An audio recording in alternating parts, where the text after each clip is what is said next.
अस्सलाम वालेकुम। उम्मीद है आप सब बखैर व आफ़ियत होंगे। अब तक हम जीएसए के सेक्शन में 2 चैप्टर स्टडी कर चुके हैं। पहला चैप्टर था हमारे पास एस्ट्रोनॉमी और जो हमारा दूसरा चैप्टर था वो था जियोग्राफी, जिसमें हमने earth structure, tectonic plates, minerals, rocks, latitude, longitude, climate और वेदर के बारे में स्टडी किया था। आज का जो हमारा चैप्टर है वो है इन्वायरमेंटल साइंसेस। क्या होता है इन्वायरमेंटल साइंसेस की? फ़र्स्ट ऑफ ऑल हम डेफिनेशन से स्टार्ट करेंगे। Physical and biological habitat that surrounds us, यानी कि फ़िज़िकल और जो लिविंग बायोलॉजिकल हैबिटेट है जो हमें घेरता है उसको हम इन्वायरमेंट कहते हैं। अब इसकी डिफरेंट टाइप्स हैं जिसमें एटमॉस्फेयर, हाइड्रोस्फेयर, बायोस्फेयर शामिल है। तो ये 3 चीज़ें हो गई। फर्स्ट ऑफ ऑल हम स्टडी करेंगे एटमॉस्फेयर के बारे में। एटमॉस्फेयर की डेफिनेशन है गैसियस लेयर सराउंडिंग दी अर्थ। ये कांस्टेंट है, ऑक्सीजन तकरीबन 20% है और नाइट्रोजन तकरीबन 78% है, और दूसरे वेरिएबल्स भी यहाँ पे पाए जाते हैं जिसमें कार्बन डाइऑक्साइड और ओजोन O3 शामिल है। उसके बाद आता है ट्रोपोस्फेयर। अर्थ की सरफेस से लेकर 12 किलोमीटर तक ट्रोपोस्फेयर होता है जहाँ पे कमर्शियल एयरक्राफ्ट्स फ्लाई करते हैं। तो ये अमूमन MCQs में पूछा जाता है कि कौन से स्फेयर में एयरक्राफ्ट्स फ्लाई करते हैं, तो वो ट्रोपोस्फेयर है। उसके बाद स्ट्रेटोस्फेयर आता है। स्ट्रेटोस्फेयर 12 किलोमीटर से लेके 50 किलोमीटर तक होता है। ओजोन जहाँ पे पाई जाती है और यहाँ पे जो टेम्परेचर है वो -03 डिग्री सेंटीग्रेड होता है। उसके बाद आता है मीज़ोस्फेयर, यानी कि जहाँ पे स्ट्रेटोस्फेयर ख़त्म हुआ वहाँ पे मीज़ोस्फेयर स्टार्ट्स हुआ और ये 50 से 80 किलोमीटर तक जाता है। सबसे ज़्यादा ठंडा कौन सा स्फेयर है? वो है जी मीज़ोस्फेयर, जहाँ पे -93 डिग्री सेंटीग्रेड टेम्परेचर होता है। उसके बाद आता है थर्मोस्फेयर, जैसा कि नाम से ज़ाहिर है ये सबसे ज़्यादा हॉटेस्ट होगा। यहाँ पे आइनोस्फेयर पाई जाती है और यहाँ पे जो टेम्परेचर है वो तकरीबन 200 डिग्री सेंटीग्रेड तक जाता है। और लास्ट पे हमारे पास आता है एक्सोस्फेयर। एक्सोस्फेयर के अंदर सैटेलाइट्स पाए जाते हैं, यूवी रेडिएशन जहाँ से जनरेट होती हैं। न्यूरल स्फेयर है, आइनोस्फेयर है, कम्युनिकेशन यहाँ से होती है। तो यहाँ पे हमने डिफरेंट स्फेयर्स पढ़े एटमॉस्फेयर के अंदर। पहला कौन सा था? पहला हमारे पास ट्रोपोस्फेयर था जो कि 12 किलोमीटर तक जाता है। अहम पॉइंट क्या था इसमें कि यहाँ पे कमर्शियल एयरक्राफ्ट फ्लाई करते हैं। उसके बाद हमारे पास स्ट्रेटोस्फेयर आता है जिसके अंदर ओजोन पाई जाती है।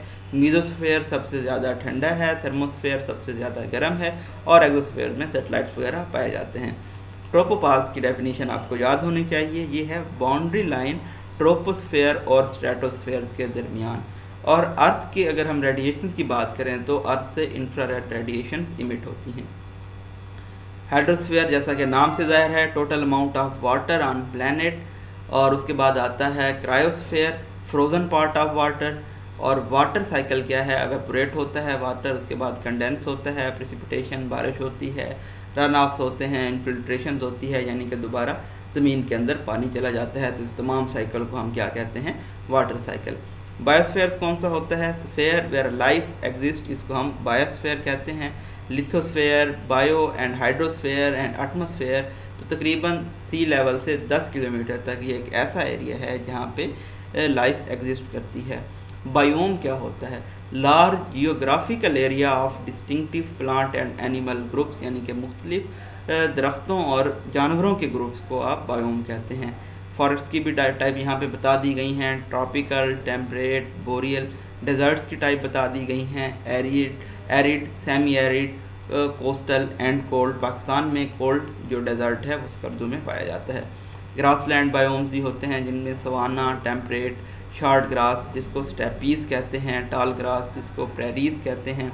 टुंड्रा बायोम सबसे ज़्यादा कोल्डेस्ट है। आर्कटिक एंड अल्पाइन टुंड्रा है, एक्वेटिक बायोम है और फ्रेश वाटर और मैरीन भी पाए जाते हैं। अब हम पोल्यूशन की बात कर लेते हैं। सबसे पहले इन्वायरमेंटल पोल्यूशन आती है। We live in a land of vanishing beauty, increasing ugliness, shrinking open space, undesirable changes हो रही हैं physical, chemical and biological characteristics of air, water और लैंड के अंदर। तो जिसमें वाटर, एयर और लैंड पोल्यूशन शामिल हो, इन तमाम को मिला के हम इन्वायरमेंटल पोल्यूशन कहते हैं। इनको अगर हम अलग अलग पढ़ें तो वाटर पोल्यूशन है, इंडिकेटर्स इसके बता देते हैं। Dissolved oxygen, pH, amount of nutrient, toxic substances, turbidity और बैक्टीरिया की अमाउंट को देख के वाटर पोल्यूशन चेक की जाती है। स्ट्रेटजीज़ क्या हैं? प्रॉपर डिस्पोजल किया जाए, इको फ्रेंडली केमिकल्स लाए जाएँ, रिन्यूएबल एनर्जी को यूज़ किया जाए, टॉक्सिक फ्यूम से बचा जाए और रिसाइकलिंग की जाए।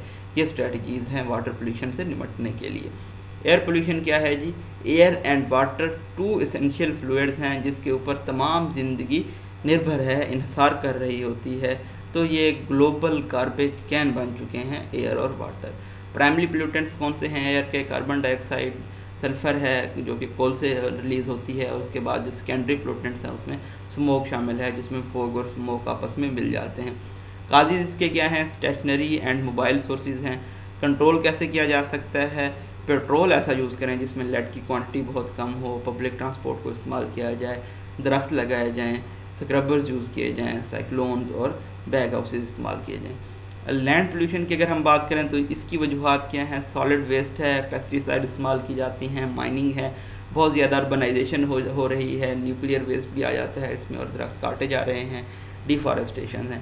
इसके इफ़ेक्ट क्या हो रहे हैं कि जो ग्राउंड वाटर है वो बहुत ज़्यादा जहरीला हो रहा है, और इसी तरह से जो खुराक की क्वालिटी है, सेफ्टी है, वो डैमेज हो रही है। इसका इंसानी सेहत के ऊपर भी असर हो रहा है, और जो सीनिक ब्यूटी है वो भी ख़त्म होती जा रही है डिफॉरेस्टेशन की वजह से। प्रिवेंट कैसे किया जा सकता है? आगाही की, अवेयरनेस की मुहिम चलाई जाए, और इसी तरह से बायोडिग्रेडेबल प्रोडक्ट्स लाई जाएँ, पैकेजिंग कम से कम की जाए, केमिकल का इस्तेमाल ख़त्म किया जाए, सॉलिड वेस्ट मैनेजमेंट का सिस्टम होना चाहिए, systemic management of collection, transfer, treatment and disposal of waste is called solid waste management. Categories इसकी कौन सी हैं? ओरिजिन और इसके कंटेंट्स एंड हैज़र्ड पोटेंशियल कितना है, उस लिहाज से इनको अलग अलग किया जाए, वेस्ट की हायरार्की बनाई जाए, रीयूज़ किया जाए इसको, और लैंडफिल्स बनाए जाएँ। तो ये तमाम चीज़ें की जा सकती हैं इससे निपटने के लिए।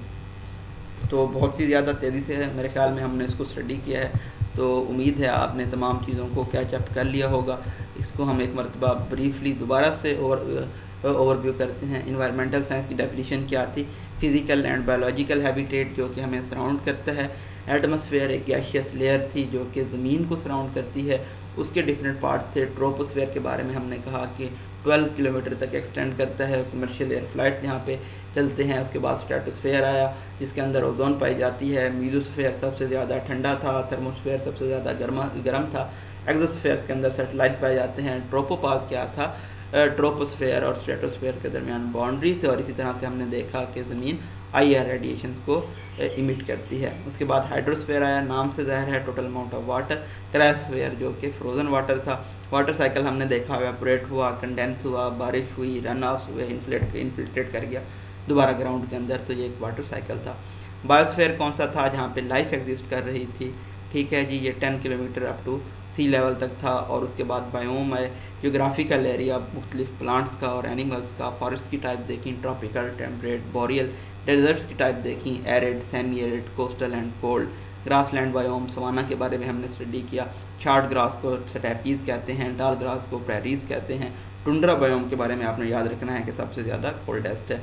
इन्वायरमेंटल पोल्यूशन को हमने देखा कि ये क्या है, किस तरह से होती है, केमिकल, फिज़िकल और बायोलॉजिकल करैक्टरिस्टिक्स जो एयर, वाटर और लैंड की तब्दील हो रही हैं। तो यहाँ पे आपने कोटेशन याद रखनी है, we live in a land of vanishing beauty, increasing ugliness, shrinking open space. Water pollution के इंडिकेटर्स देखिए, डिजॉल्व ऑक्सीजन, pH, न्यूट्रिएंट के अमाउंट को, टॉक्सिक सब्सटेंसेस को चेक किया जाता है, टर्बिसिटी को देखा जाता है, और बैक्टीरिया के अमाउंट को भी चेक किया जाता है। स्ट्रेटजीज़ ये थी कि प्रॉपर डिस्पोजल होना चाहिए, इको फ्रेंडली केमिकल्स का इस्तेमाल हो, रिन्यूएबल एनर्जी को इस्तेमाल करें, टॉक्सिक फ्यूम्स से बचें और रिसाइकलिंग की जाए। एयर पोल्यूशन हमने स्टडी की, कार्बन डाइऑक्साइड, सल्फर किस तरह से रोल प्ले कर रही हैं और किस तरह से इसको कंट्रोल किया जा सकता है। सेम हम लैंड पोल्यूशन के काजेज़, इफ़ेक्ट्स, प्रिवेंशन के मेथड्स देखे। सॉलिड वेस्ट मैनेजमेंट की डेफिनेशन देखी कि सिस्टमिक मैनेजमेंट है, collection, transfer, treatment and disposal of waste की। उम्मीद है इन्वायरमेंटल जो साइंस का चैप्टर है इसको आप स्टडी कर गए होंगे, अच्छी तरह से समझ गए होंगे। और अगर हम अपने आके इसको सिलेबस में चेक करें तो बहुत सारा पोर्शन मेरे ख्याल में आज हमने कवर कर लिया है, जिसमें एटमॉस्फेयर शामिल है, हाइड्रोस्फेयर देखा, बायोस्फेयर शामिल हो गया, ये तमाम चीज़ें हमने स्टडी की। उसके बाद एटमॉस्फेयर की पॉल्यूशन के बारे में हमने स्टडी कर लिया। वाटर पोल्यूशन की टाइप्स को हमने देखा, काजेज़ को देखा, उनके इफ़ेक्ट्स को देखा, और इसी तरह से लैंड पोल्यूशन में सॉलिड वेस्ट मैनेजमेंट आ गए। तो ये तमाम चीज़ें आज हमने स्टडी कर ली हैं। अपनी दुआओं में याद रखिएगा। Thank you so much. अल्लाह हाफिज़।